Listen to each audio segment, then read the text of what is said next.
మావిగన్ అనేది ఒక హాస్యాస్పదమైన ప్రపోజల్.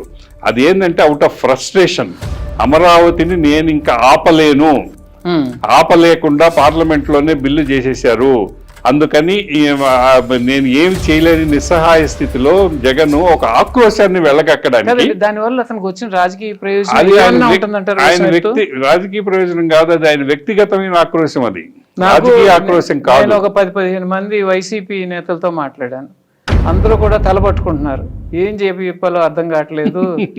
కొంతమంది అయితే ఇంకా విపరీతమైనటువంటి వ్యాఖ్యానాలు కూడా చేశారు. ఆయన ఆలోచించి చెప్పిన ప్రపోజల్ కాదు అది, అది పిచ్చి ప్రపోజల్. ఇప్పుడు గుంటూరు నుంచి విజయవాడకు వచ్చి విజయవాడ నుంచి అక్కడ వరకు నువ్వు డాబాలు కట్టవు కదా, నువ్వు ప్రభుత్వం కట్టాలి. ప్రభుత్వ భూములు ఎక్కడ ఉన్నాయి? ప్రభుత్వ భూములు తీసేయండి. నువ్వు ప్రభుత్వం ఒకవేళ నువ్వు కొని కడతావు అనుకో, ఎక్కడ కడతావు?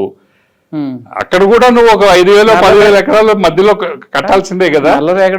మొత్తం రోడ్డు పక్కన కట్టుకుంటా పోలేవు కదా, పొడుగ్గా 180 కిలోమీటర్లు బిల్డింగ్లు కట్టుకుంటా పోలేవు కదా. రోడ్డు పక్కన ఈ మధ్య ఎక్కడ చూసినా సరే చిన్న చిన్న హాకర్స్ బళ్ళు పెట్టుకుని కూరగాయలు అమ్ముకునే వాళ్ళు, ఇలాంటి అందరూ తయారవుతారు. ప్రభుత్వం నడపలేదు, అలా ప్రభుత్వం నడపాలని ఆయన ఉద్దేశం. ప్రభుత్వం నడపలేదు కదా, అది ఒక ఇండస్ట్రియల్ కారిడార్ గా డెవలప్ చేయొచ్చు అని చెప్పుంటే సంతోషం. రాజధాని ప్రాంతంలో మీరు గుంటూరు విజయవాడ మచిలీపట్నం వరకు దాన్ని ఒక ఇండస్ట్రియల్ కారిడార్ చేయండి, అక్కడ రోడ్డు పక్కన మంచి పరిశ్రమల్ని అభివృద్ధి చేయండి, ప్రజలకి విలువ తీసుకురండి అని చెప్పొచ్చు. రాజధానికి దాన్ని మావిగన్ అనే పేరుతోటి చెప్పడం అనేది హాస్యాస్పదమైన నిర్ణయం.